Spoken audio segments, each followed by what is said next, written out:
I just wanted to explain the cover first. I'm talking about the heart and what the new science of the heart. So I have the sort of here the steampunk part, the sort of early version of the heart as a mechanical pump, which of course it is, and then the sort of going on through the microelectronics into neural networks is one of the sort of themes of the book. But what I really wanted to write about this is because I wanted to, you know, give all credit to the heart. I mean, you know, one of the things that when we work on heart disease, we're always talking about how the heart is failing, how it's not working very well. But it's really quite amazing that it does in fact work as well as it does. Here, for example, you see that your heart will beat 100,000 times every day. And if you're thinking about your lifetime, so you're getting up to 3 billion beats in that time. If you've missed 240 of those 4 minutes, that's it, you're finished. So, you know, it really has to be extremely reliable. And it's a very, very rough calculation. If you're thinking about your washing machine, say it does 10,000 spins a wash, that would be equivalent for 10 washes a day for 100 years to what the heart is doing. And we've never been able to really reproduce its engineering.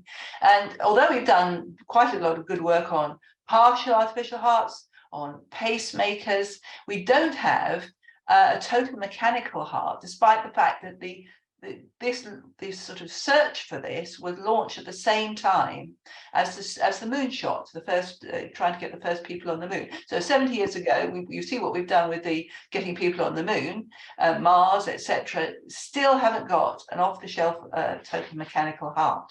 We just can't do this. And a lot of the reasons for failing in therapies is that it's really difficult to do anything to the heart because it is so perfectly put together.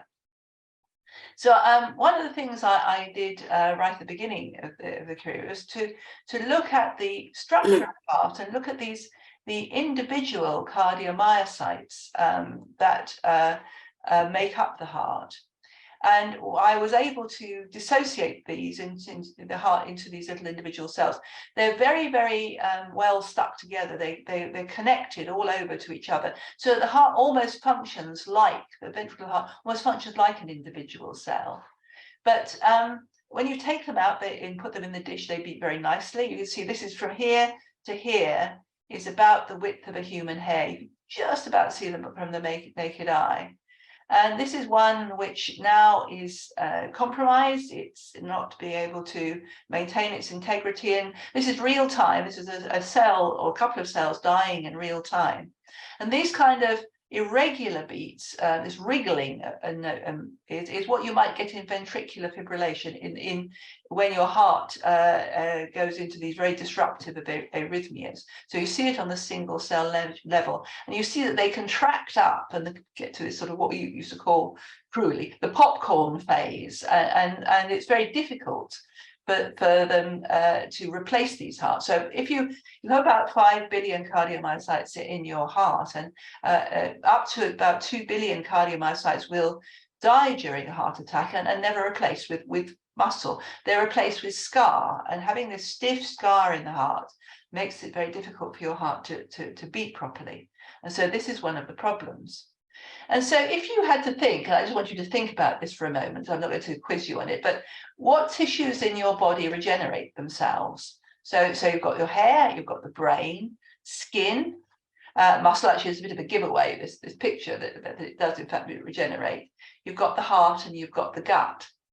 And so just think about which ones you would think would regenerate themselves. And in fact, the hair, obviously your hair grows all the time. Your skin, you can see it regenerate when you cut yourself or something like that. You can see your muscle get larger when you exercise. Your gut is very good at regenerating itself for all the wear and tear.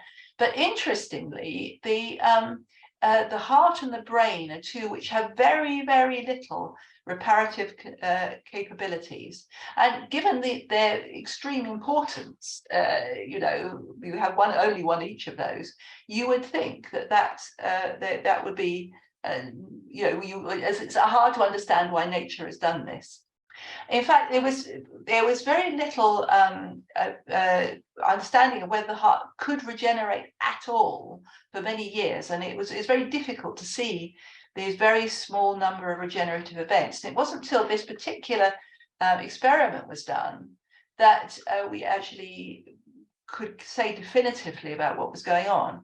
And so this is carbon dating. You know, normally you talk about carbon dating in terms of trees or fossils over very long time spans, because it's the loss of 14 carbon, the radioactive carbon isotope, after death that shows how long something has been alive or dead. And it was only because in the 1950s there was a spike of 14 carbon in the atmosphere because of the bomb testing that in this particular time period we were able to look at samples taken from people after death and see whether the birthday, the dating of their cardiomyocytes was the same as their actual birthday. And we could see in quite a number of cases that there was some difference in those. And so we were able to say that, yes, new cardiomyocytes had been made, but at a very low level. And so the turnover rate of cardiomyocytes is about 1% when you're younger, and about drops as you get older, which means that about half of those little cells that you just saw are going to be with you from birth to death if you live to 80 or so years. And so, you know, that little cell has been beating away for 80 years, and I think I just find that quite incredible, really. And so this is actually not too bad for wear and tear, but it really, when you come to something like a heart attack where you lose a very large number of cells, then the heart is in real trouble.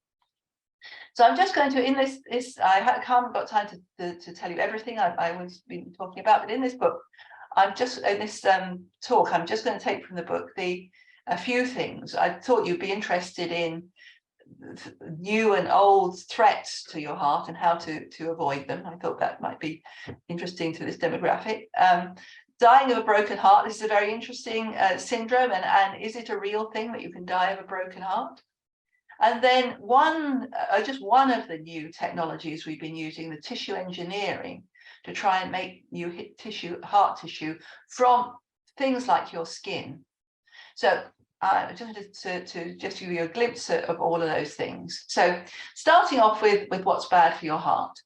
And you probably, being a very educated audience, probably know very well about things that are damaging. So smoking, high blood pressure, cholesterol, LDL, HDL, you should exercise. Diabetes is a growing problem, overweight per se, alcohol, sadly, and aging. Of course, aging is the big one, unfortunately, which is really very difficult to do anything about.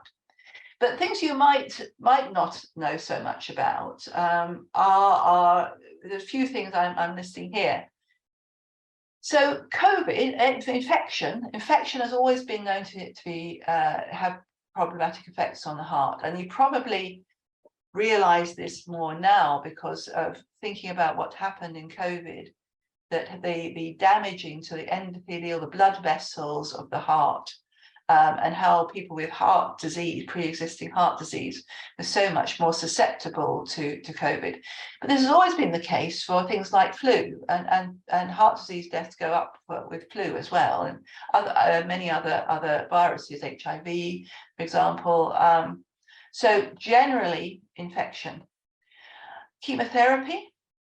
As we have become better at treating the cancers, people are surviving for longer and longer.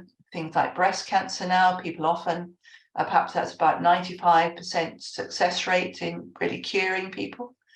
And so now we have people living quite a long time after having had the chemotherapy. And we found that these people are, there's a proportion of people who are much more susceptible now to heart disease, and even have heart failure brought about by the chemotherapeutic agents. There's been a lot of work to get new ones, monoclonal antibodies, not just the old kind of poisons, but even these are still having this kind of effect. And so, after some time after the chemotherapy, you're more likely to succumb from the effect of the drugs on your heart than from a recurrence of cancer. Then pollution, and I think again there's been probably a lot in the press about this, probably more for lungs, but certainly for heart you have an effect. And there's a really interesting study they did at Imperial, where they got people to walk either down Oxford Street, a group of people, and just at their own pace for a couple of hours. They all sort of had monitors on them to look at their heart function, look at their lung function, and to sense what pollution they were experiencing. And then at another time, they went for the same walk, but in Hyde Park. Now, Hyde Park is only at the end of Oxford Street, so it's not many miles away out in the countryside. It has some pollution there as well. But when people were walking in Hyde Park, you'll be pleased to know that after a couple of hours, there was some measurable beneficial effects to the heart, and those lasted for several days, just for a couple of hours, gentle walking. People who went down Oxford Street, though, had measurable reduction in heart function, particularly in blood vessel function, and those again persisted. So even those very short bursts can have an effect. Then there's hidden genetic conditions. It's becoming clearer now that many people are walking around with mild mutations to the heart that they don't experience anything unless they have a kind of double hit and they have, say, chemotherapy. And they will be more susceptible to that, perhaps to alcohol, perhaps to pregnancy, and can live a full life, but if they have another hit, that can make them more susceptible. Then low socioeconomic status. We know that, again, showed up in COVID, the poorer people will always have the worst health, and sometimes and some of it can be certainly explained by the sort of lifestyle effects, but there is measurable things that are not to do with lifestyle. And even if you have a cage of mice where they form a hierarchy, male mice, the mice at the top of the hierarchy do better than those at the lowest end of the hierarchy. So the alpha males do the best, and the spontaneous atherosclerosis can develop in those animals that are at the lower end of the spectrum. So that's interesting too. And then strong and sudden emotional shock. And this is where we come to the broken heart syndrome. Now, I'm just going to leave that a second and come back to that, because I want you to understand also that it's not just the initial damage that's the problem, or the initial stress on the heart. There's another phase of damage. So the death rates for heart attack are falling, but the incidence of heart failure is increasing. So what happens is, if the heart loses power, the body senses this. It activates various things to increase the power of the heart. So it thickens the walls. There's an expansion of the heart. Retain water to get more blood flowing back to the heart, and adrenaline, which stimulates your heart to go faster and harder, is increased. And so there's an apparent recovery and a compensation, but all the time these very things are now damaging your heart further. And so heart failure has some very worse prognosis than some of the really bad cancers, in fact. And so the heart attack, you know the symptoms: pain in the chest, pain in the jaw, the back, being grey, sweaty, extreme tiredness, nausea.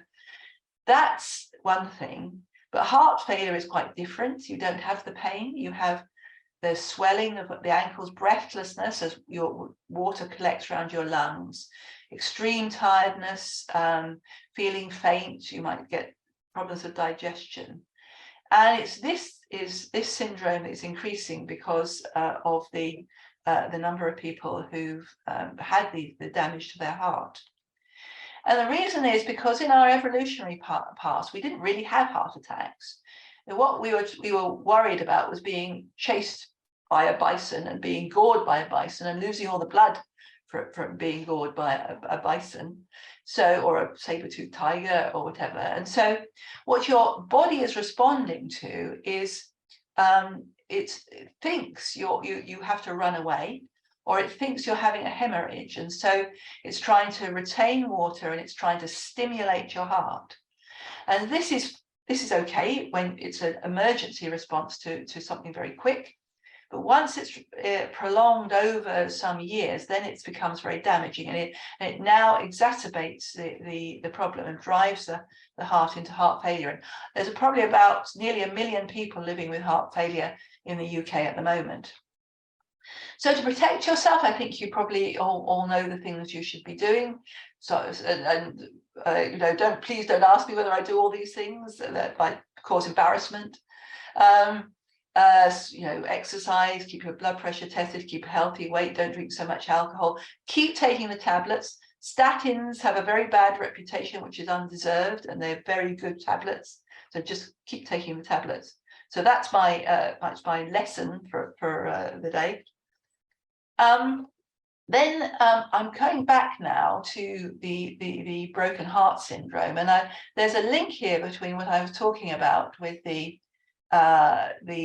evolutionary stimulation of the heart, because this is shows you the good and the bad side of adrenaline. So this is very strongly linked to adrenaline. So I call this my sex, drugs and rock and roll slide about broken heart syndrome, because these are random things taken from the press about people having a broken heart syndrome. So you probably remember Debbie Reynolds died soon after her daughter. Bereavement is a very strong stimulus for this particular syndrome, which is where it gets its name. But then other things too, energy drinks, sort of aborted neck hanging things, dancing sessions, things like the happy things like having an affair, having a surprise party. I always knew there was something wrong with those. Can produce this effect.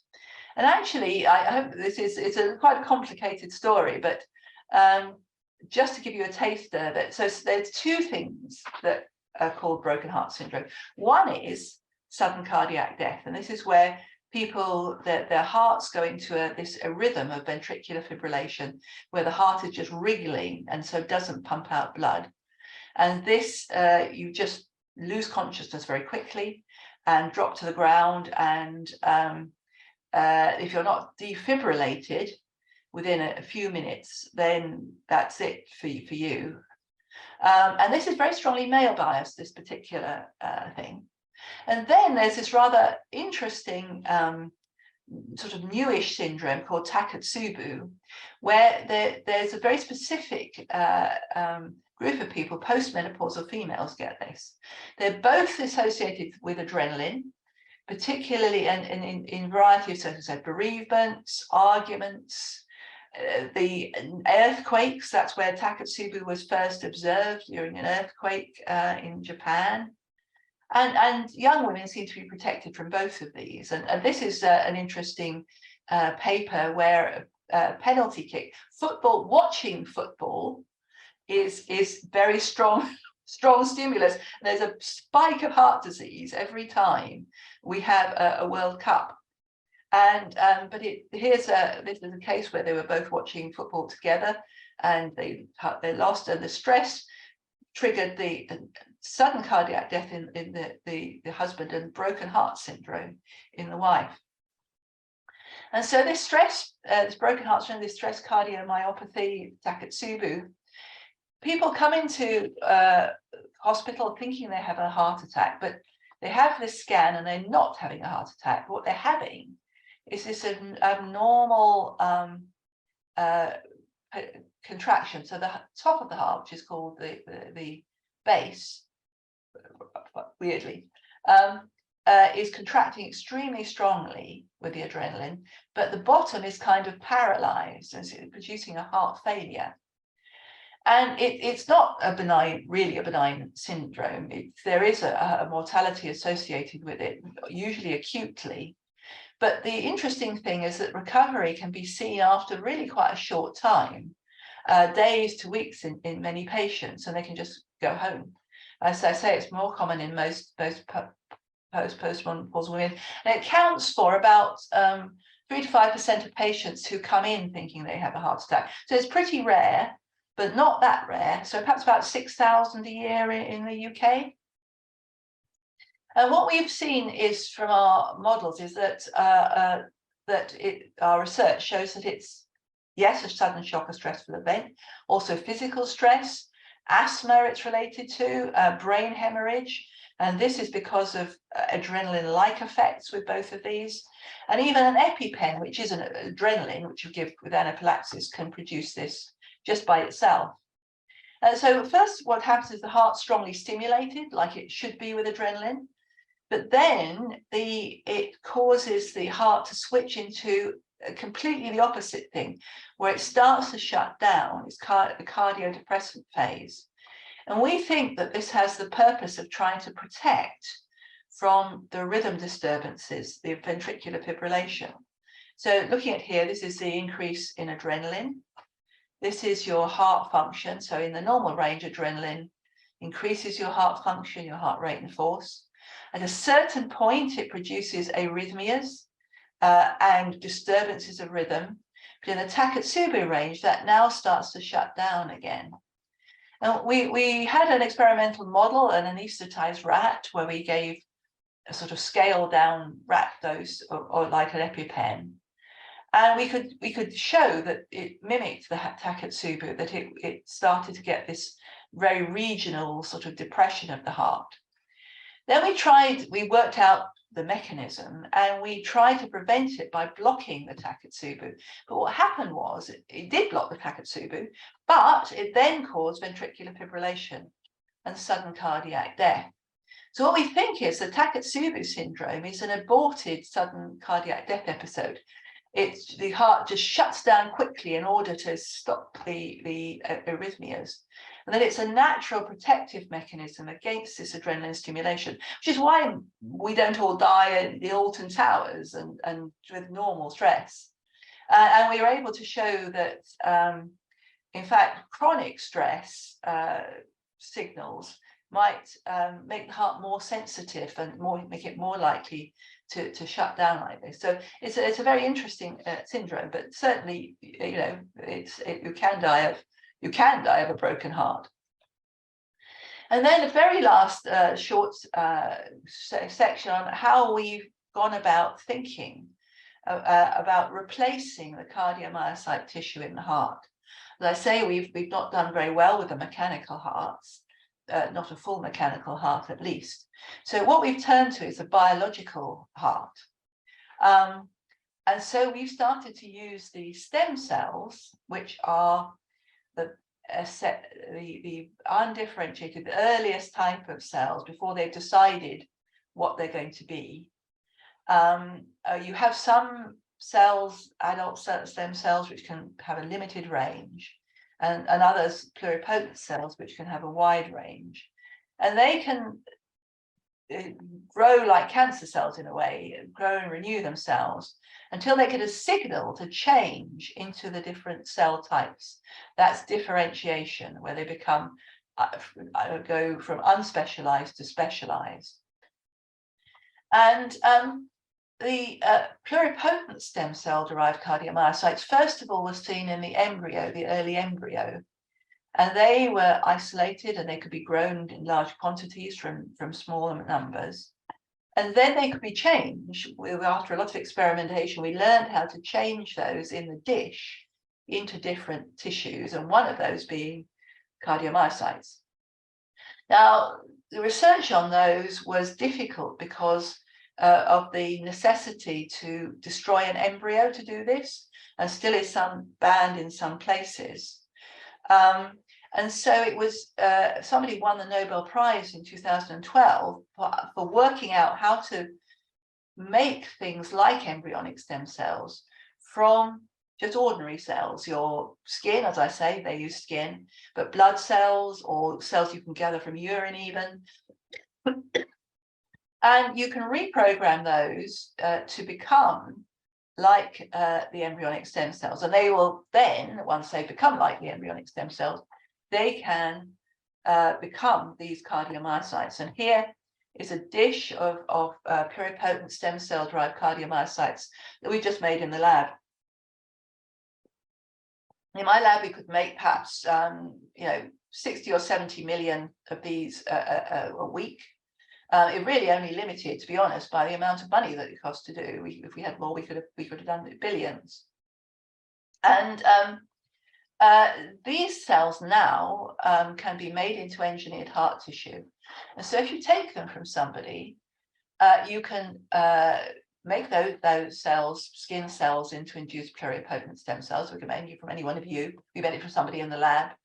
And you can make them into cardiomyocytes. Also, though, blood vessel cells you can make as well. So you can have all the cells you need in the heart. And now these cells will be genetically matched to the person, whereas embryonic stem cells wouldn't, because they were a different embryo. So they're genetically matched to you, and so if you put them back, they won't be rejected. They can also, just as an aside, be used to test. So if you've got a mutation in your heart, you can test that with in vitro disease modeling. You've got a rhythm disturbance in your heart. You can see the rhythm disturbance in these cells, and you can use them to test drugs or to even do clinical trials in a dish because of these, with all different types of cell types as well. And this has been funded a lot by the organizations which want to reduce the animal use in science because of the potential for having a human-based model.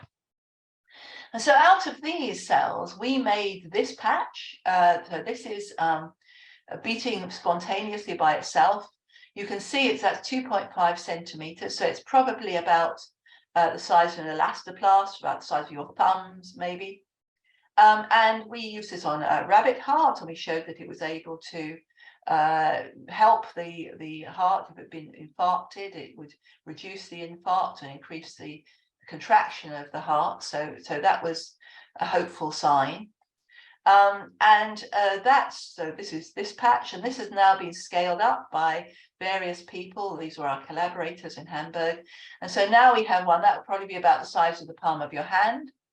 And so these now have been taken into a clinical trial. So this was the very first one, which put it under the pericardium of the heart in a fibrin patch. Then various others have been reported. This was in Nature last year, showing that this Japanese group, which is in fact where the guy who won the Nobel Prize was working, has put this on people, which they've shown some safety, shown it's having some beneficial effect, but very small trials.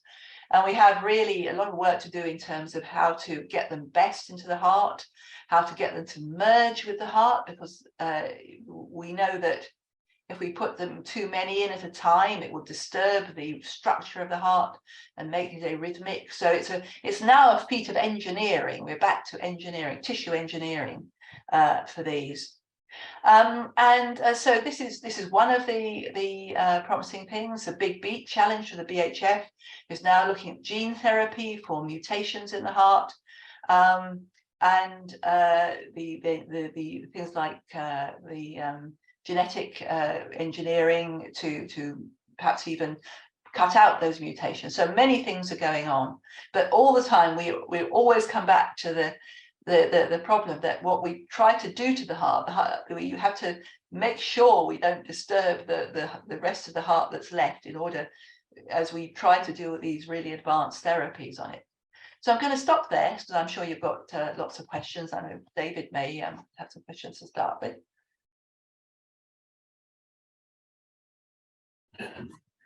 Right, sure. Well, thank you very much. I think very impressive survey of these topics. And I'm somebody very interested in signal processing in physics. And the heart has to beat. It clearly does it. With a remarkably narrow bandwidth and over a very extended time. Is it really these very small things that contain the metronome or whatever it is giving the rhythm? Yes, so again, it's beautifully engineered in the sense of the pacemaker cells. So you saw those pluripotent cells, they were beating without me stimulating, and that they have a natural pacemaker in them. So you have small areas of the heart that have a natural pacemaker, and then the rest of the heart is quiet until you stimulate it. But then it has fast fibers running through it, because the bottom of the heart, the apex, has to beat first, and so the impulse comes from the top. So it's really beautifully engineered. And so one of the problems we have is if we inject those cells that have a pacemaker into the heart has now got two pacemakers, and that's really not good. And so yes, that was exactly what was bothering me. Yes, so you're preempting my next question, but go ahead. Exactly. So that and you couldn't see it with small animals because they've got such a fast heart rate that they override that. Once you put it into something like a pig, now you can see that the more you put in, the more disrupted the rhythm becomes, because eventually, after about 2 months, then they start to mature, these cells in the heart. They start to attach to the new ones, start to attach to the old ones, and then it all calms down again. But there's a window of about 2 months, which is obviously a much too long a window, when the heart is very vulnerable to these devastating arrhythmias. Yeah, no, I mean, well, there's a phase problem. You have to get everything in phase, I assume. Yeah. Okay. Any questions? You can either write in the chat, and I think we have some in the chat already. Is that correct, Bill? Yeah, we have 2 in the chat. Do you want to take one out of the chat to get things going? Okay, so the first question from Mr. Hurley, is that David? Given the damage, I think you mentioned COVID, given the damage SARS is doing to the cardiovascular system, including the vagal tone, POTS, endothelial dysfunction, and so on, it must be spawning huge amounts of research opportunities. So the question's around kind of emerging research opportunities from the kind of COVID. Yes, so that's right. There's been a lot of so the damage to the endothelium that was clearly obvious, and so the blood vessel damage, and then the clotting that then produces was obvious. Whether it's a proper inflammation, there was a little bit where it was properly myocarditis, whether the muscle was getting inflamed, as it were. There was a bit of argument about that, and so there's still, I think, a little bit to go on exactly how that works. There's an interesting, so you know that there was this very strong age gradient. So it was the people who were older who were getting were very much more vulnerable, and generally speaking, the young people weren't. But there was a spate of something very like Kawasaki syndrome as a group of young people from the vaccine, actually, which was causing some kind of inflammation and then having a problem. So there's these very rare events are much more difficult to study. And we were studying that a little because there was a lot of parallels with what we've seen with sepsis, the effect of sepsis on the heart. And that's part of that is a heart depression, which has got some pathway similarities to the cardiodepressant phase of the Takotsubo syndrome, which is interesting. Okay, I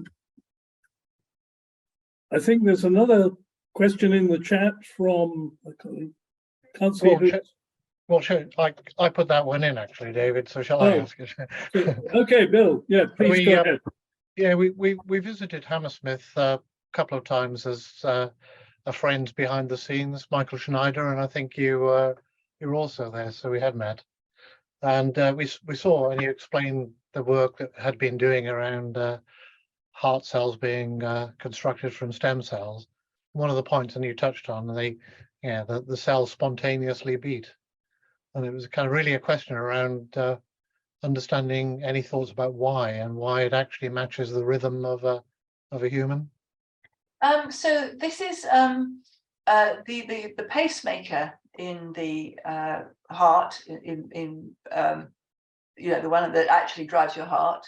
And what happens in these stem cells is the same. It's basically a potassium current with an unstable potential.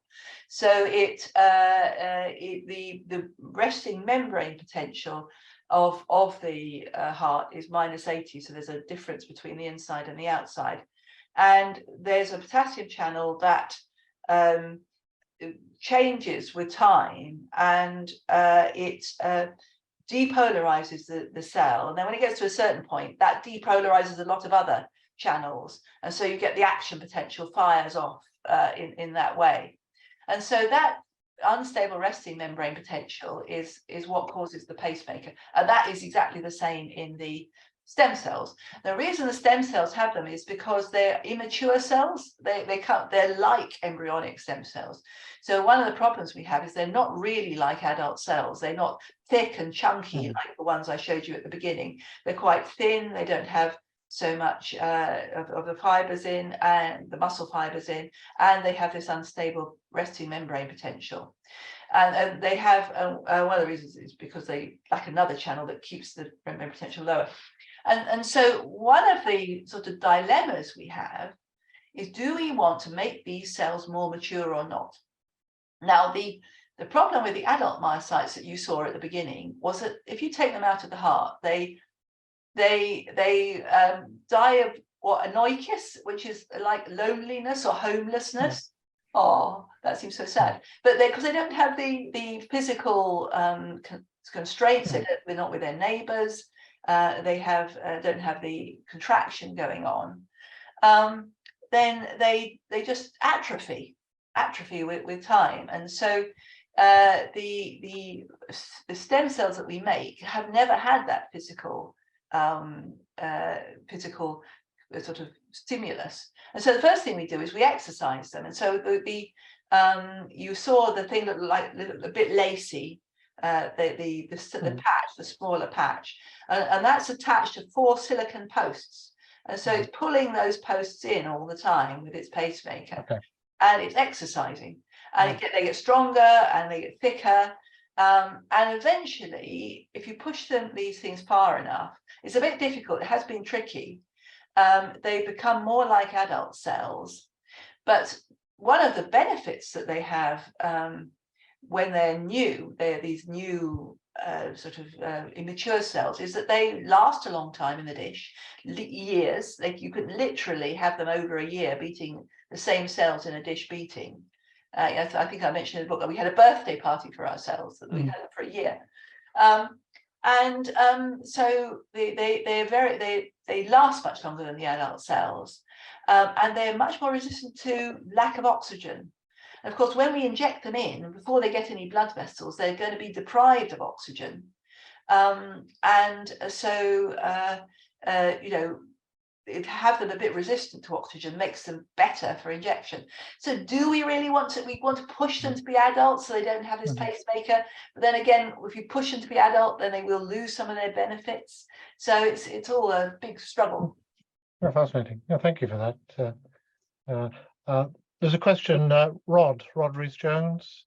Oh, yes. Ask a question. Do you want to maybe Yes, unmute yourself, Rod. Okay. Yes, I was just thinking about Dame Julia Pollack's work, and I came across her nearly 20 years ago, and she was famous for having a transplant heart. And I wondered what was happening to that technology, whether there was hearts being available and whether they were being used for patients. And also, how widely is the new techniques of tissue engineering being used in hospitals now? Okay, so so just to tell you about Dame Julia, this is Dame Julia, of course. She started this off. I was going to. She started off all the tissue engineering work in her lab, and I used to pop over to Chelsea and Westminster to see all that going on. To the talks that she had there, and she was really interested in lung tissue mostly, and one of the people, Nadira Ali, who was working on the lung tissue, had seen little areas of beating tissue in there and said, "Are you interested in this?"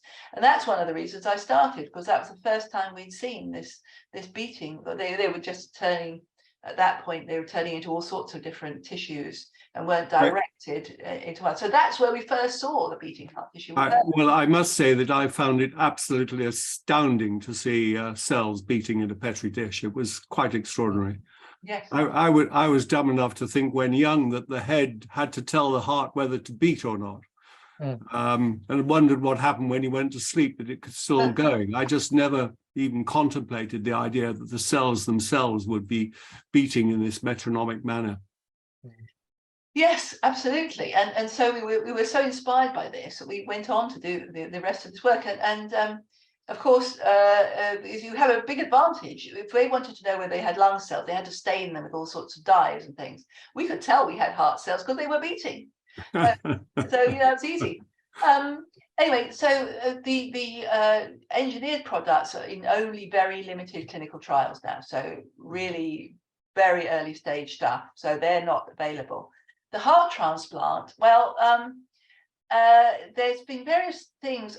One of the things that's been helping a lot is something called the organ care system, where you have a thing a bit like we have in the lab for the Langendorf, where we perfuse through the vessels of the heart and keep it stable for longer. And in fact, interestingly, you think I'm obsessed with Takotsubo, which may be correct, that some of the hearts that come out have a kind of Takotsubo syndrome because the patients, when they're brain dead, are treated with a lot of catecholamines, a lot of noradrenaline, adrenaline, and so they have shut down to some extent. And if you perfuse them, they actually become a bit better. So putting them on the head organ care system can revive some hearts that weren't working very well, and certainly can keep them good for longer. There's all sorts of efforts now to try and understand whether, because we could go beyond brain dead donors and how, because their hearts are still beating, but go to people who've died because their hearts have just stopped beating and retrieve those hearts and use those for transplants as well. Also, they're thinking that people taking them for people who are older, who perhaps had diabetes, etc., may not be that bad. So we are trying to just increase the numbers. That's all. Okay, that's great. So, Thank you. Alan Grant, would you like to go next? No, well, it's actually Jenny. Okay, not Jenny. Thank you, Sean. That was a really interesting talk. I think I wanted to ask about the delivery mechanism, and you mentioned a kind of scaffolding, which sounds like a very physical thing that you basically paste onto the heart or stitch into the heart. And I'm wondering whether, because I think in some other areas, for example, in liver cells, they're thinking about infusing the cells and they will direct themselves to the organ in question. Is that something that's a myth, or is that something that might be able to happen, to do it by infusion? There's another kind of cells called bone marrow stem cells or mesenchymal stem cells, which unfortunately don't make cardiac muscle, but have other benefits and do make blood vessels. and they can be either infused or stimulated to come out of the bone marrow, and they can do some good for heart attacks. They can't really replace the cardiac muscle, but they can be very helpful. So yes, those you could. These are quite big cells that we make, the pluripotent stem cells. They're large cardiomyocytes. They just wouldn't go down the blood vessels, unfortunately. And as I was mentioning, injecting them randomly into the heart muscle is a bit disruptive for the heart muscle. So that's why we were thinking these organized patches might integrate better without disturbing the heart muscle itself. So that was the kind of aim. But we may have to, and one of the things that's being worked on in Imperial is a number of things, some different materials that have electrical conductivity that help them to connect, or a way to have a stimulator in between the heart and the patch, sort of like a pacemaker, the electronic pacemaker between the heart and the patch, to try and keep them synchronized. So it's not the done deal in terms of whether these things are going to be enough to put new muscle back into the heart, and we have to really think about the engineering of it. Thank you. Thank you. So I think is it David or Dermot. Sharon? Okay, could you go ahead with your question? Sure. Second question. Thanks, Professor Harding. Very interesting talk. I had the pleasure of being at the Institute a few years ago with friends, and also grateful for getting copies of those videos you did on the cardiomyocyte. I'm the guy you sent those to at that time. So they've been very useful for talks. I was curious what was happening with young sports people who are dying of heart attacks. There've been a number of those over the years. Is it more than just genetic predisposition? So the genetic predisposition is clearly key, and as I was mentioning, there's a lot of mutations that are benign unless you do something, you have extreme exercise or something like that. And the hypertrophic ones, which is one of the most common ones for these sports people, is the thickening of the muscle, which it comes on at puberty. So that's why it tends to appear in these young sports people at that time. There's another thing, which the one in the buffaloes quite recently, that was a different thing altogether. That's something called commotio cordis, and this is when you get a blow to the chest. It produces a disturbance of rhythm that can produce a ventricular fibrillation. So that's not a genetic predisposition. That one. I see. Thank you. Okay, thank you for that. We have okay, Pradeep. Great. Hi, Pradeep. Hi, Pradeep. Hi. So you're a bit quiet. I'm not sure if it's your microphone is quiet or it's not coming out. But I can read your question. So yes, about the proteins being turned over in the heart. Well, that's a good point. What about tattoos, though? That's what I want to know. Because tattoos would last your whole life, and so what's going on there? I've never understood that.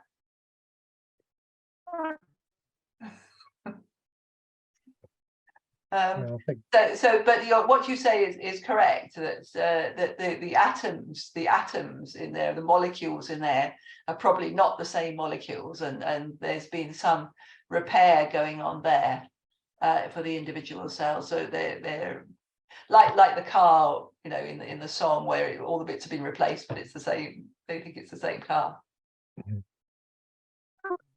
Okay, I think that's all of the questions we had in the chat. Could I ask one last one? We talked about the heart muscle. We haven't talked a lot about the heart valves. Oh no, So it would be interesting to catch up on the latest research around rebuilding heart valves. And I think there is some work again around constructing a scaffold for heart valves and with stem cells to construct the structure of it. Yes, that's been done again at Imperial in Adrian Chester's group with Magdi Yakub, and they're thinking about the kind of endothelial type of cells to populate them. And there's some, because valves, the valves, the homograph valves, where they've decellularized tissue, either human from a human a transplant. When we had a transplant, we never got all the transplant because they always used to take the valves, all from pigs. And so they're treated with detergent and decellularized, and then you can either try to coat them, but actually if you implant them, the body itself will home cells to those. So they've been doing a lot of work on the best way for that to happen, whether whether to stimulate that or put more cells in at the beginning or what. So I think that's probably going to be quite I would say something that would happen more quickly than the whole of the heart patch thing to produce some results. Okay, well, thank you for that. And back to David, I think. Okay, yes, thank you. I have a last question before I close the session. You mentioned space at the beginning, and you probably know I'm a space person, but actually, I'm not sure. We got to the moon quite quickly, but we're nowhere near getting anyone to Mars, to be perfectly frank. But actually, the issue I have with space, and if you really ask me what's the most important thing in the last 70 years that I've been interested in space, I would say is the weather. When I was young, you did not believe the weather forecasts were approximate. Nowadays, and they had less than 50% chance of being right. Right now, if I watch the weather forecast in the British Isles, which has very complicated weather, I expect the weather forecast to tell me what's going to be right to wear tomorrow. And it usually works, really very, very often. So there's been a big change. It's had big economic impact, just knowing what the weather's going to do. My point is, you've done all these wonderful things to understand and indeed improve our capacity to use and keep our hearts. Do you have any idea of the improvement in overall life expectancy, in the sense that how many more people are alive now that would have died, if you like, 70 years ago? I imagine it's a large number. Yes, yes, it must be a large number, certainly. And it depends where you put the baseline, of course. And so life expectancy, the calculation of life expectancy is quite complicated. So it's life expectancy from birth, but then there's life expectancy from age 60 or something like that. Yeah. And so that's the one's been particularly increasing. And of course, the thing is that like cancer and heart failure have come along a similar trajectory, which is that people are living with them now. They're not dying from them, they're living with them. And so for cancers, you can have long-term, very long-term remission, pretty much essentially a cure. And for heart failure too, because of the drugs, which are a lot better, even though they mainly prevent further damage, the things like the pacemakers, the implantable cardiodefibrillators, many things, people are living much longer with those. And so one of the big things is the emphasis on quality of life, so that you're trying to preserve the quality of life for the people who are living with these diseases much more. And so, the fact that you can now, you don't have to go into hospital every time to have an ECG. You could have a little box by the bed which sends your ECG every night back to the pacing clinic. All those things, just little things to make your life better. So it's not only length of life, it's length of healthy life is the good quality life is the aim at the moment. It may be the aim, but it's also definitely gone up, and I think thank you so much for your part in that, along with no doubt millions of, well, thousands of colleagues. I mean, I think it really is wonderful to hear about how things have changed over the last 60, 70 years. So I would like to ask everybody to unmute so we can audibly say thank you for such an extraordinary presentation. So I'm unmuted already, so I'll start. Thank you. Thank you. Thank you very much. It's really nice to get a round of applause, actually, because it's one of these are these are refreshing when I don't see anyone. Yeah. Appreciate. Thank you very much. Yeah, I think they're really terrific show. Thank you very much, Sean. I'm going to close now with a couple of announcements.